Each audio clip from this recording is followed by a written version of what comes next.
अष्टलक्ष्मी मम ग्रहे धनं पूरय पूरय नमः।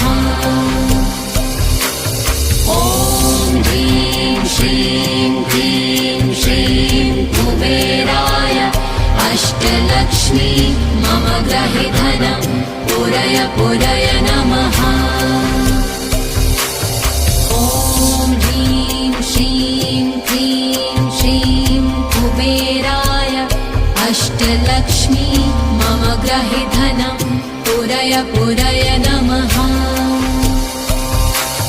ॐ ह्रीं श्रीं क्लीं श्रीं कुबेराय अष्टलक्ष्मी मम ग्रहे धनं पूरय पूरय नमः।